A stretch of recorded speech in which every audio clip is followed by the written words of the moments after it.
¿De qué se encarga el sistema linfático? Dime cuáles son sus propiedades, o dos de sus propiedades más importantes. Recoge el líquido. Una importancia es, una de sus funciones es su función inmunológica, su función protectora, ya está. Otra función. Mantiene ¿qué equilibrio? Mantiene el equilibrio hídrico. ¿Cómo? ¿Por la filtración en los riñones? ¿Por la filtración? Filtración, no.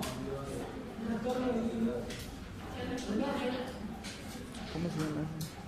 Va a recoger líquido intersticial, ¿listo?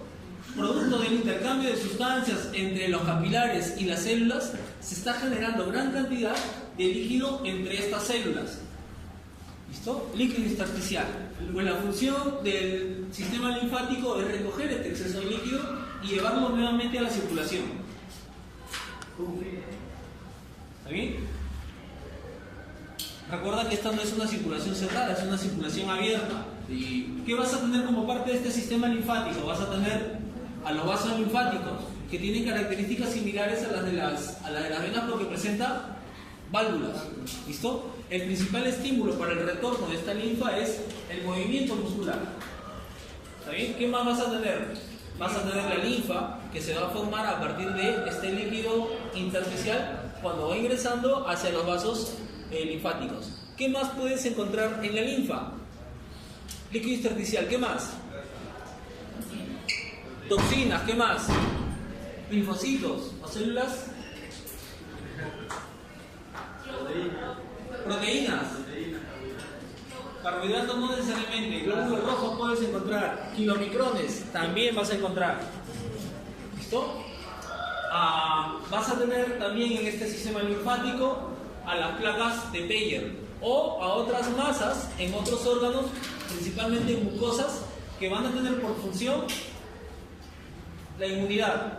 ¿Listo? Vas a tener también algunos órganos especializados. Estos son los vasos, ese es el ganglio. Recuerda que el ganglio sirve como un filtro. Acá vamos a tener gran cantidad de células del sistema inmune que van a empezar a reconocer si es que en la linfa que proviene de la circulación linfática hay algún tipo de toxina, patógeno, microorganismo que deba ser detenido mediante una inflamación. Que si se produce este reconocimiento, se pueden inflamar estos ganglios. Vas a tener estos ganglios principalmente en zonas hacia adelante, ¿no? Vas a tener estos ganglios principalmente en la zona del cuello, en la zona submaxilar, en la zona axial, en la zona inguinal. También vas a tener en esta zona. ¿Listo? En la zona cubital. Esto en las más superficiales. Vas a tener una cisterna que va a almacenar, en un momento, toda la linfa proveniente de los miembros inferiores. ¿Cómo se llama esa cisterna? Peyer, ¿verdad? Beckett. ¿Listo? A este nivel, no sé si está. Acá está. ¿Observas esta? Sí. Esa es una cisterna. Acá va a almacenar gran cantidad de linfa. ¿Listo? Porque básicamente esta circulación se va a ir hacia un vaso linfático, hacia una dirección de vaso linfático. Cisterna de Beckett. Y es por eso. Todo este drenaje linfático va a ingresar nuevamente a la circulación sanguínea. ¿A qué altura se va a unir la circulación sanguínea?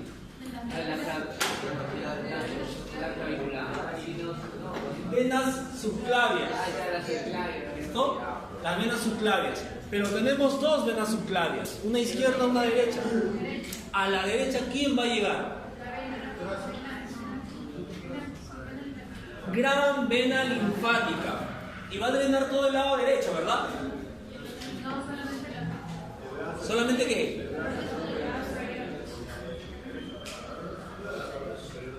Solamente la región derecha del tórax, el miembro superior y el hemisferio derecho en la cabeza. ¿Listo? Y en la subclavia izquierda, ¿quién va a drenar la linfa hacia la circulación? El conducto torácico, ¿sí? Del resto del cuerpo. Y es hacia este conducto torácico que justamente, como es un vaso importante, no es compartido por dos vías, que se necesita este almacenamiento de la cisterna de Peque. ¿Listo?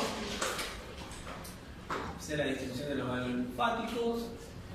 Y vamos acá. Los principales tejidos. Vamos a tener médula ósea. ¿Qué va a pasar en la médula ósea?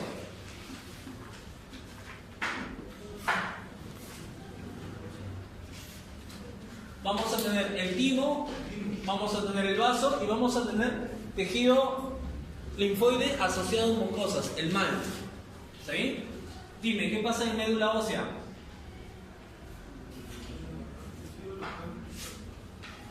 En médula ósea se da la hematopoiesis. Acá se van a generar estas células. ¿Está bien? A nivel fetal, en el campo fetal también se originan en otros órganos. ¿En cuáles? ¿En dónde más? Hígado. ¿Listo? Ya, lo de las amígdalas. ¿Y qué encontramos acá? Esto ya lo tiene sencillo. El timo. En un inicio, acá se pueden formar, se madura, ¿listo? Principalmente los linfocitos T.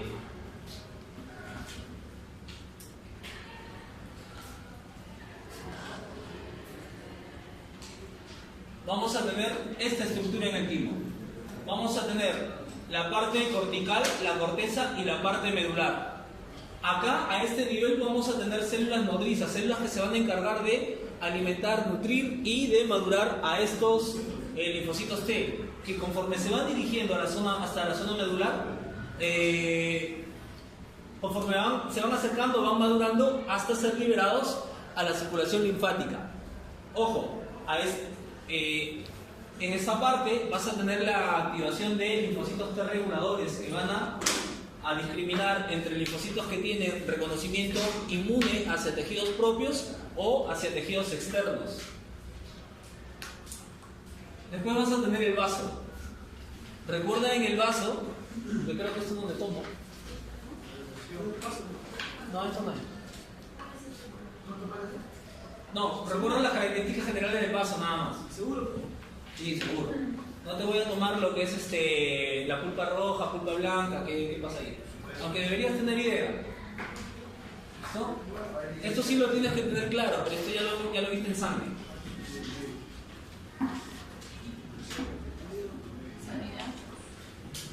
Esto también ya lo tienes y ya está. Sistema respiratorio.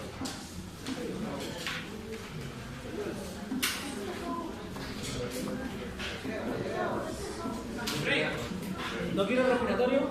Sí.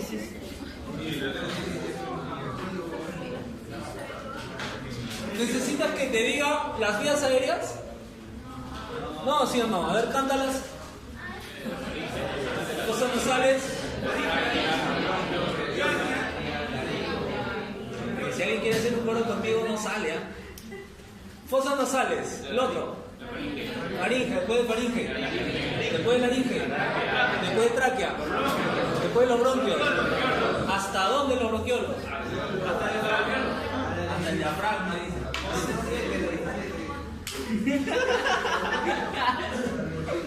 ¿Dónde va a terminar estos bronquiolos? Ya, en la generación 17. ¿Entienden lo de generación? Sí. Por si acaso no lo entienden todos, ahorita llegamos a lo de la generación. A ver, funciones principales. Hemostasia. Hematosis. Por favor, te estoy jugando con varios términos, no te confundas con estos términos. ¿Listo?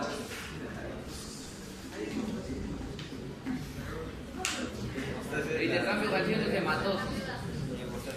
¿Sí?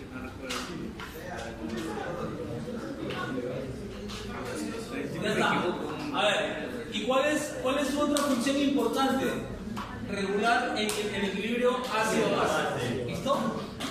Dos funciones importantes. Esto ya lo viste. Esto ya. Por si acaso. Faringe. Acá vas a tener adenoides y amígdalas relacionados con el sistema inmune. Laringe. Esto ya te lo sabes desde el primer ciclo, desde el FOMO 1. Esto no tengo que mencionarse más. Desde proceso biológico, desde química biológica. Desde inicial. ¿Qué se haces acá? Te lo tienes bravo. Dimensiones de la tráquea, ¿cuánto? 5.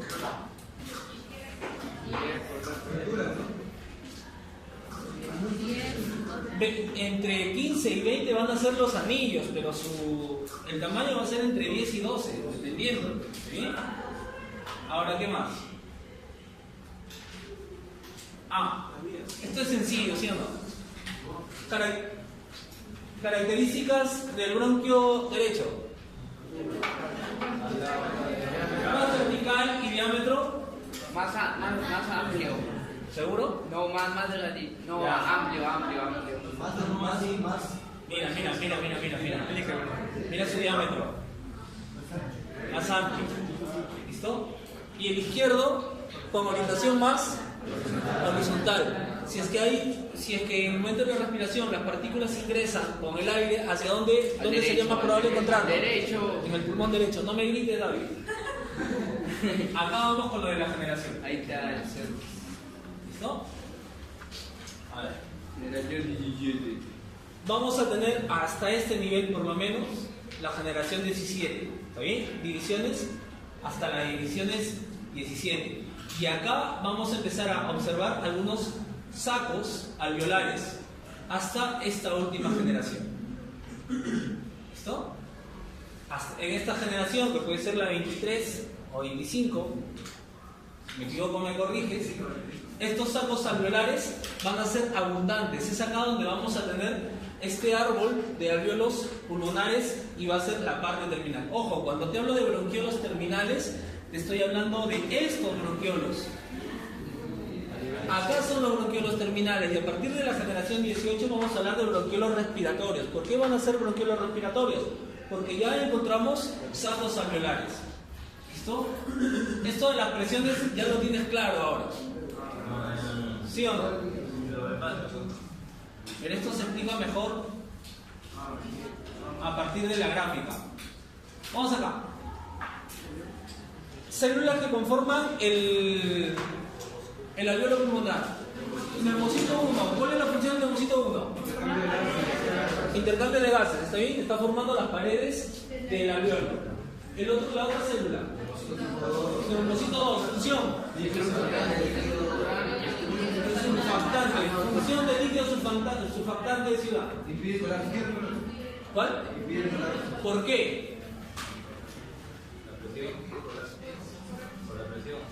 ¿Cuál presión? Daina. Disminuye la tensión superficial.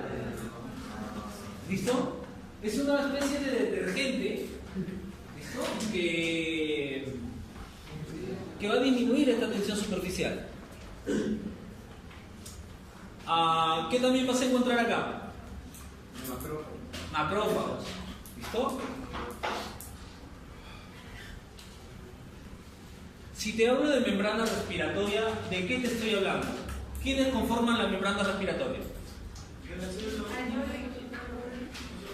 La membrana del capilar y la membrana del alveolo. Eso junto con el espacio intersticial. ¿Está bien? ¿Ese espacio de cuánto tiene que ser? 0.5 micras, no puede sobrepasar. Si es que pasa esta dimensión, ya estamos hablando de un edema. Un edema pulmonar. Ya está, entonces ya tienes con eso. Ventilación pulmonar. ¿Se te complica la fórmula?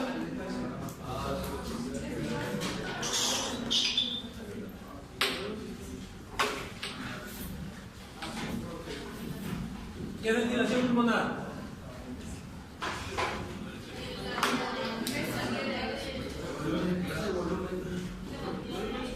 La sopa,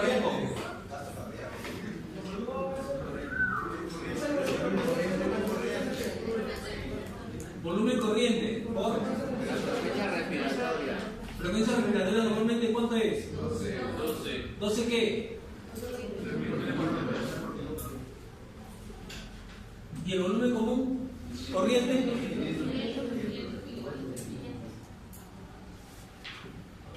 Ya está.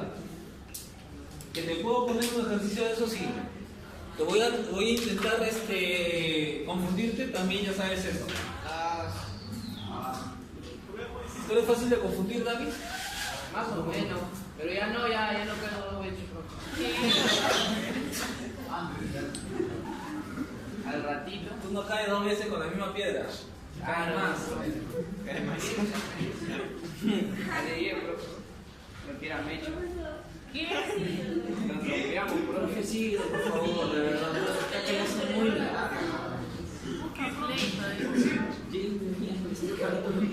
Vamos acá, ¿está bien?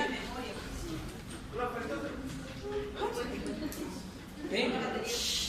Ya escúchame. Acá tenemos la capacidad pulmonar total, ¿está bien? ¿Cuánto está ingresando y saliendo del pulmón normalmente? 500 mililitros, ¿está bien? Medio litro de aire. Ahora, pero tú tienes que saber que si te esfuerzas, puedes ingresar más aire, o si te esfuerzas, puedes sacar más aire, ¿está bien? Si tú te esfuerzas, vas a ingresar más aire. ¿Cuánto más? Aproximadamente 3 litros más. Una inspiración forzada. ¿Listo? Entonces, tu capacidad inspiratoria entre lo que ingresas normalmente y lo que te esfuerzas, ¿de cuánto sería? 3.500. Mitad. 3.500. ¿Listo? Ahora, eso es lo que ingresas, pero si te esfuerzas puedes sacar ¿hasta cuánto?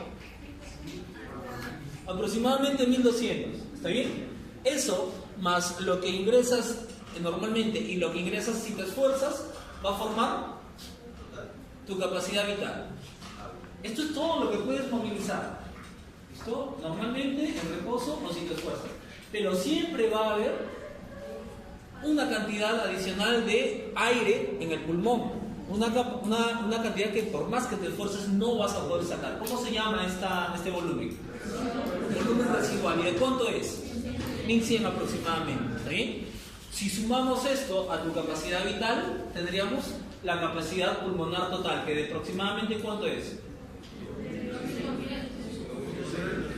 ¿Está bien? Ya está. Para los que dijeron, la diapositiva de acá estaba mal, pero sí está mal. Por eso no la he corregido, no la he corregido. Pero acá está el dato correcto. ¿Por qué pides la devolución de tu dinero? Ya está.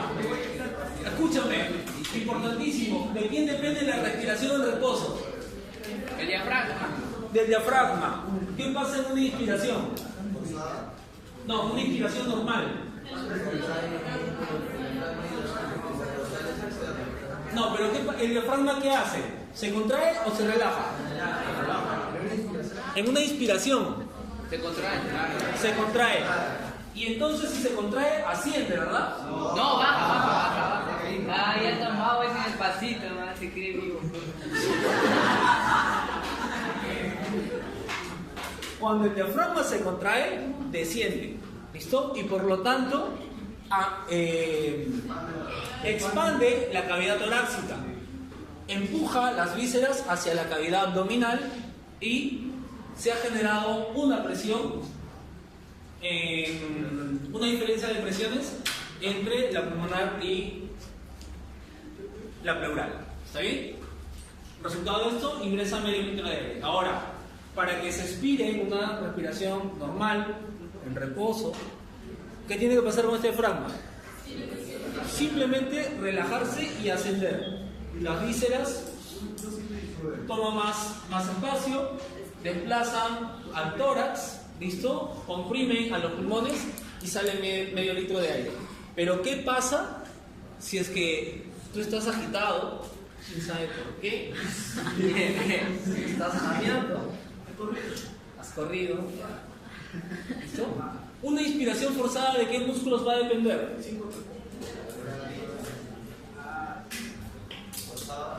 Una inspiración forzada.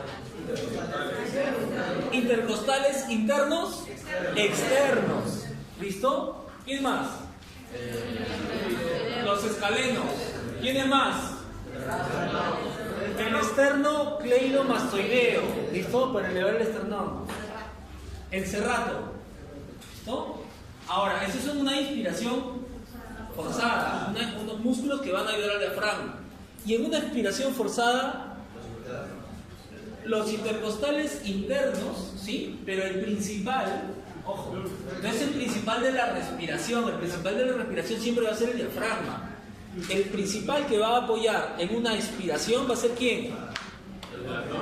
El recto abdominal. ¿Listo? Bueno, los oblicuos también. De abajo. Sí, estamos gorditos. ¿Hasta que te fijas? Ya está. Caja torácica, mediastino, ya está esto. El morfo 1, mediastino.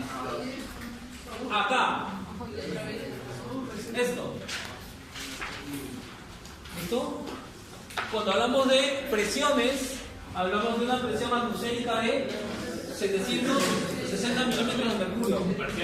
Esta presión atmosférica se compone por presiones parciales de diferentes gases. Gases como nitrógeno, CO2 y otros. ¿Está bien? Al interior del pulmón, ¿la presión de cuánto va a ser? La presión total. 760 igual. ¿Listo? Pero a nosotros nos van a interesar dos presiones. La del oxígeno, ¿cuánto es? 104, 105, 106, dependiendo de qué bibliografía revises.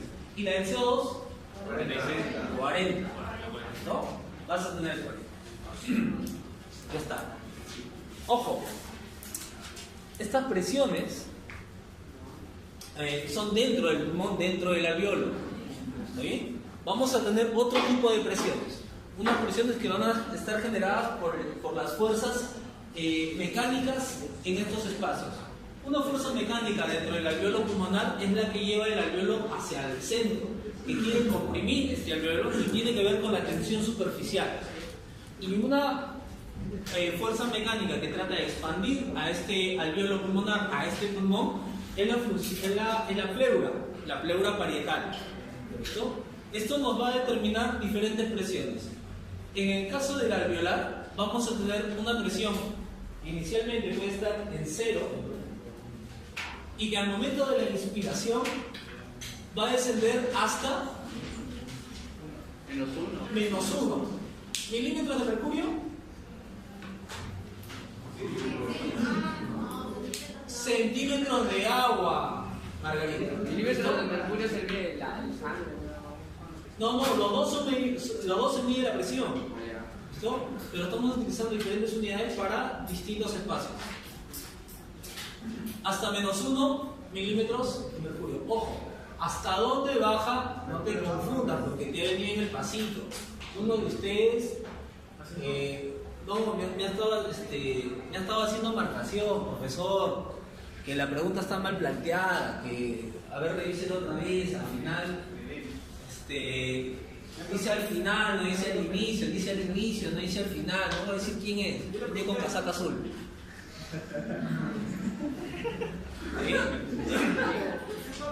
¿Listo? Cuando termina la expiración,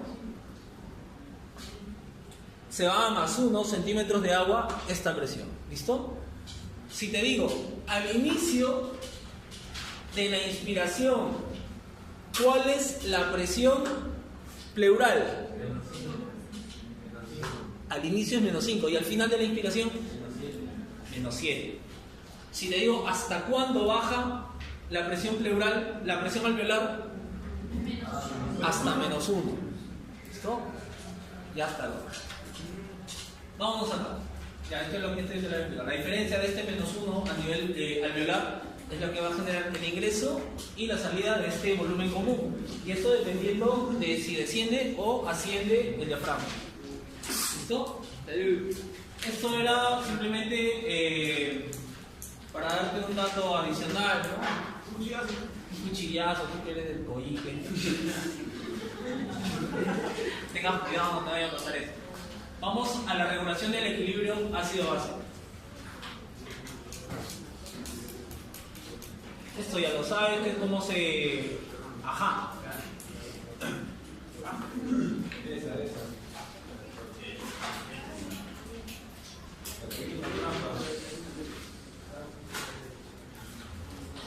Esto no es nada más que la membrana respiratoria. Y sabes que la membrana respiratoria tiene que ver con la membrana del alveolo, el espacio intersticial y la membrana capilar. ¿Listo? A través de esto van a difundir gases. Ahí está, en inglés, pero está.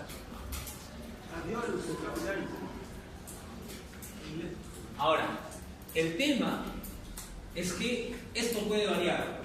¿Y de quién depende que varíe este intercambio o se complique la hematosis?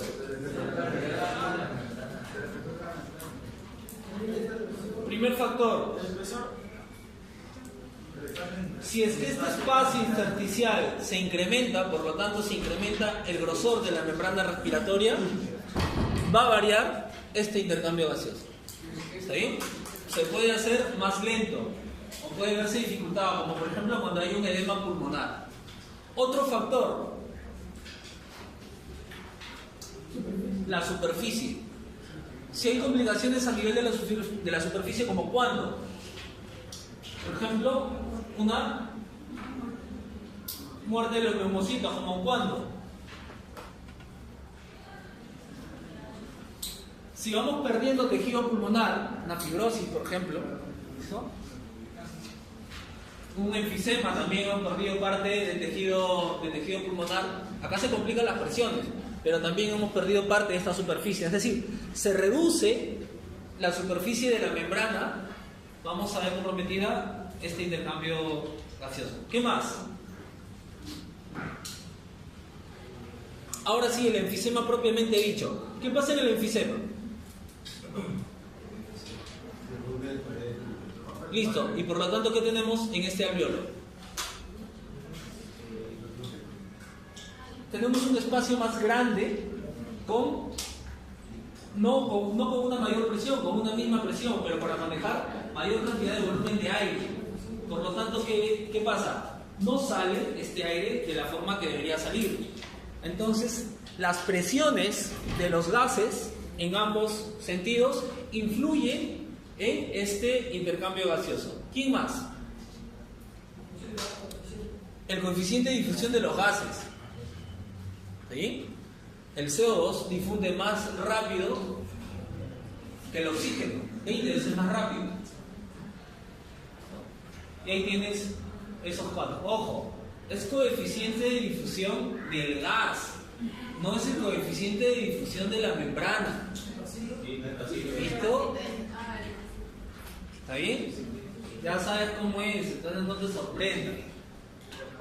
Es el gradiente de presión a ambos lados de la membrana, es decir, o en el alveolo o en el capilar, que es distinto. Es la superficie de la membrana más menos membrana, salud de la membrana, y es el espesor de la membrana que tiene que ver básicamente con el espacio intersticial, si es que hay o no hay edema. Esto ya lo tienes, sencillísimo. Presión del oxígeno dentro del alveolo, ¿cuánto tiene que ser? Presión del CO2. Si es que está viniendo de la circulación, ¿el oxígeno cuánto debe ser? ¿Y el CO2? Y cuando sale del alveolo, la presión de oxígeno y del CO2, 40. bravo.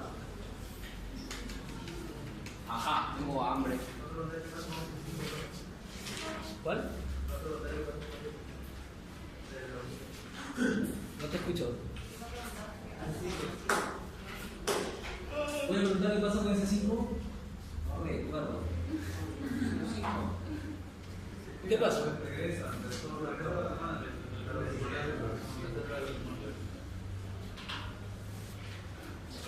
¿Y cuánto es el interior de la célula muscular? ¿Cuánto es a nivel de los tejidos? 20 oxígeno y cuánto? 56 de... Ya ves que te sirve de leer y después estás renegando. Ya está. Ojo. ¿Cómo se transporta el oxígeno?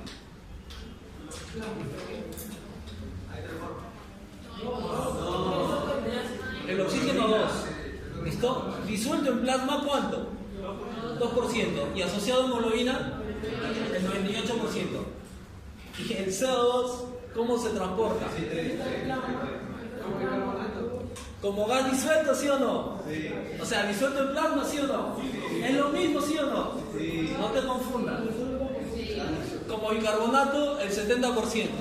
¿Listo? Y como compuestos carbaminos, como por ejemplo cuando se asocia con la hemoglobina. ¿Sí? Esto ya te lo sabes, ahora sí. Sencillo, ¿verdad? Enzima importante. La anhidrasa carbónica. ¿Listo? ¿Para asociar quién?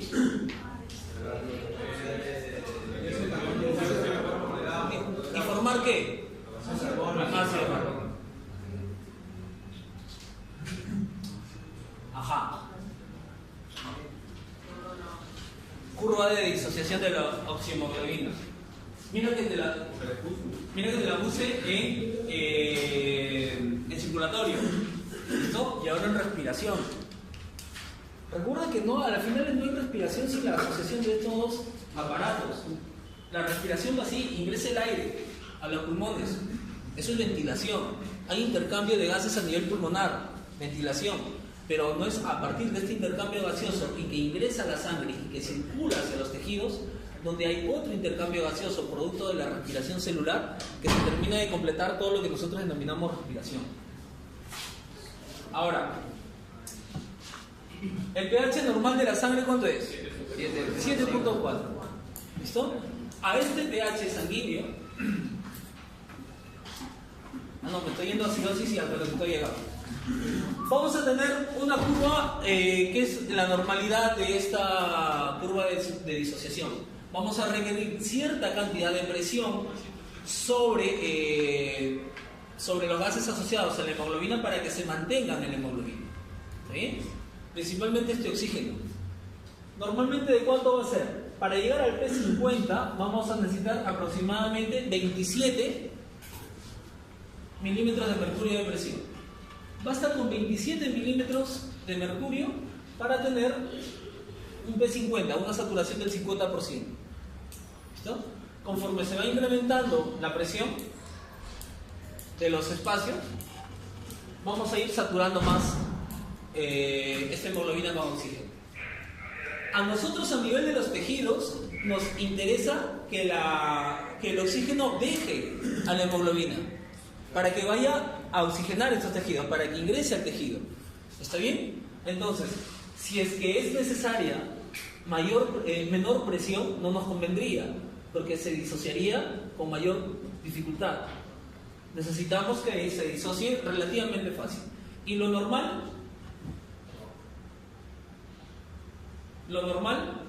es esta curva del cielo. 7.4. Van a ver, sí, lo que pasa es que 7.4 es el pH. Van a haber ciertas condiciones que van a hacer que la necesidad de mayor presión para liberar este oxígeno de la hemoglobina. ¿Y cuándo va a pasar esto? Cuando aumenten los hidrogeniones, es decir, cuando disminuye el pH, cuando aumente la concentración de CO2, cuando aumente la temperatura, cuando aumente la concentración de di o bifosfoglicerato, que es lo mismo. ¿Está bien? ¿Y cuándo se va a orientar hacia la izquierda? Cuando aumente el pH, cuando disminuya la concentración de CO2, cuando disminuya la temperatura o disminuya las concentraciones de difosfoglicerato en sangre. ¿Listo? Acá lo explicamos más fácil a partir de este cuadro. El pH sanguíneo lo vamos a tener nosotros.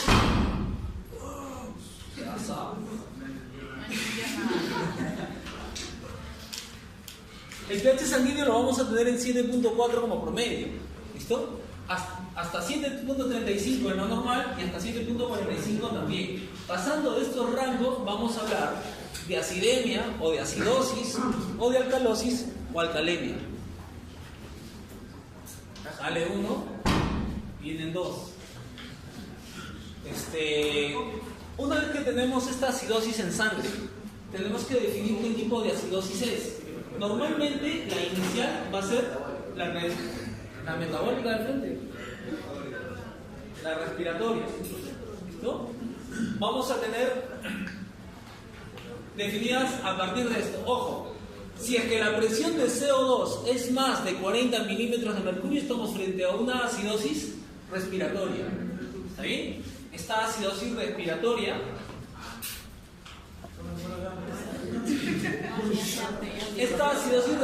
¿producto de qué? Producto del incremento De la presión. Claro, mayor cantidad de CO2, mayor producción de hidrogeniones. ¿Listo? Estos hidrogeniones van a terminar acidificando la sangre. ¿Recuerdas? ¿Qué pasa con la otra parte de estos hidrogeniones? El bicarbonato está circulando, llega al riñón y podría excretarse. ¿Qué es lo que tiene que hacer el riñón una vez que se ha incrementado estos hidrogeniones y ha disminuido el pH? Retener este bicarbonato, regresar a la circulación, que vuelva a reaccionar y compensamos esta acidosis. La acidosis metabólica, esto se va a dar después, puede darse en días, ¿no? Esta acidosis metabólica va a ser cuando la concentración de bicarbonato se excrete en grandes cantidades, disminuya los 24 mil equivalentes, la concentración en sangre, y vamos a estar frente a una acidosis metabólica. ¿Cómo compensamos esta acidosis? Una compensación rápida es la compensación respiratoria.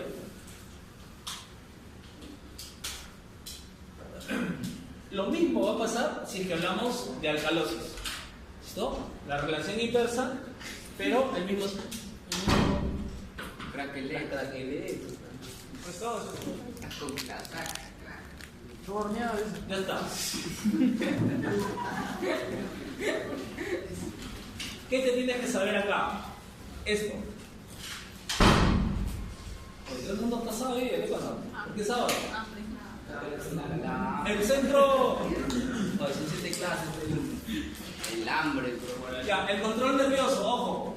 El control respiratorio en la rama dorsal y ventral de la inspiración y la expiración se va a dar en el bulbo raquídeo. La dorsal va a controlar exclusivamente, no te confundas, la dorsal va a controlar exclusivamente la inspiración. La ventral va a regular o va a controlar las dos, la inspiración y la expiración forzada. ¿Está bien? ¿Qué va a pasar en el centro respiratorio de la protuberancia? Ahí vamos a tener al centro apnéusico, que tiene que ver con la profundidad de la inspiración, y vamos a tener el control neumotáxico, que puede incrementar la frecuencia respiratoria. Estas características importantísimas que te quedes, que se queden grabadas en tu memoria, en tus recuerdos, y si puedes en un tatuaje. Listo, solamente para que observes. La ventral que dijimos que controla, la dorsal exclusivamente la inspiración. Acá podría estar el centro apnéutico, hasta esta gráfica no estaba bien definido, pero de hecho es en la protuberancia. ¿Listo? ¿El centro apnéutico de qué se encarga? De la profundidad de la respiración. ¿Y el centro neumotáxico? Limita la respiración, puede incrementar esta frecuencia respiratoria. Ya está. Mira, con eso y contestan las preguntas que te ponen. Y acá no te complico acá.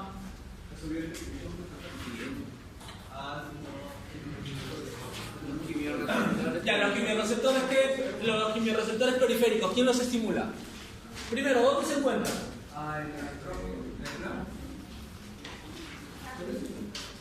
Los quimiorreceptores se van a encontrar casi en el mismo sitio que los barroreceptores y los quimiorreceptores que controlan la presión arterial. Muy cerca, en los mismos lugares.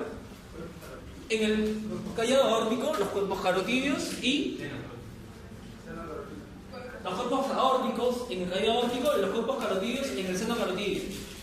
¿Listo? Ahí vas a tener a los receptores, a los quimiorreceptores periféricos. ¿Y qué van a detectar? Presiones de oxígeno, pueden detectar presiones de CO2, pueden detectar cambios en el pH. ¿Está bien? Pero ¿a quiénes más vas a tener? A los quimiorreceptores centrales.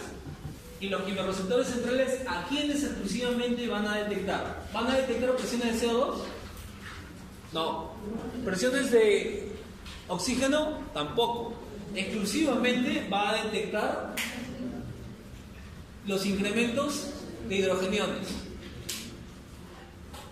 ¿Listo? Y ahí tienes algo más sobre esto. Mira, ves acá no se ha malogrado. Aquí está de tu ya te salió malogrado, ¿no?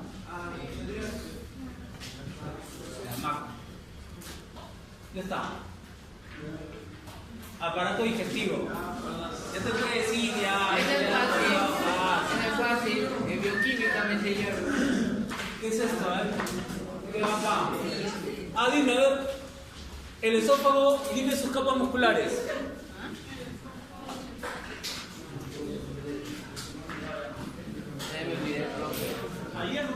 Ayer acabo de verlo, yo también en bioquímica y es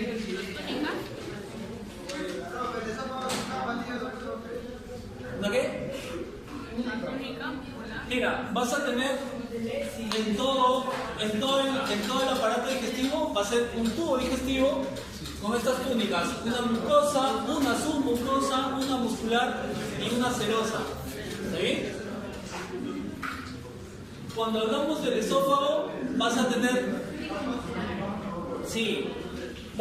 fibras longitudinales, y estas fibras longitudinales van a ser externas o internas. Externas. ¿Fibras qué? Longitudinales externas. Y las circulares internas. Circulares internas. En el estómago, ¿qué va a pasar? Vas a tener lo mismo. Longitudinales externas, circulares internas y oblicuas. ¿Van a haber oblicuas en el esófago? No. ¿Van a haber oblicuas en el intestino delgado? No. En el intestino delgado, ¿qué vas a tener? Vas a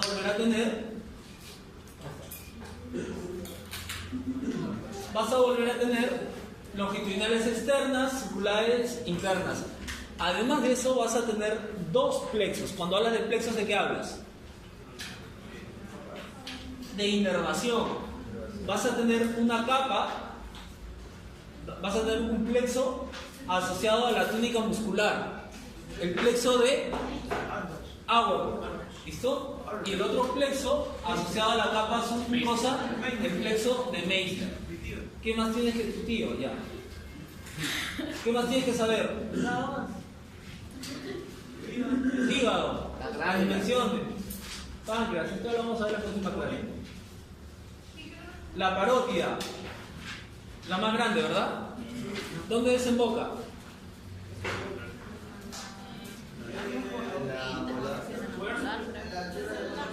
Conducto. Esternón. La submaxilar, conducto. La sublingual, conducto. La saliva está formada principalmente de ¿qué? Y amilasa salivar de agua, no. Y lisocima. ¿Listo? Y lo demás, movimientos propulsivos, de mezcla, ya no son fácil para ti. ¿Sabes qué? Ya puedes irte a tu casa. Ya vamos. ¿Sí? Profe, ¿qué va a comer?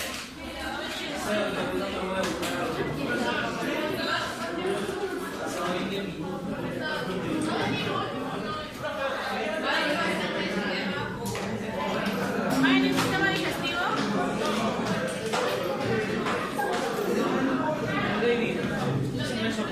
¿Qué cosa? Ahí.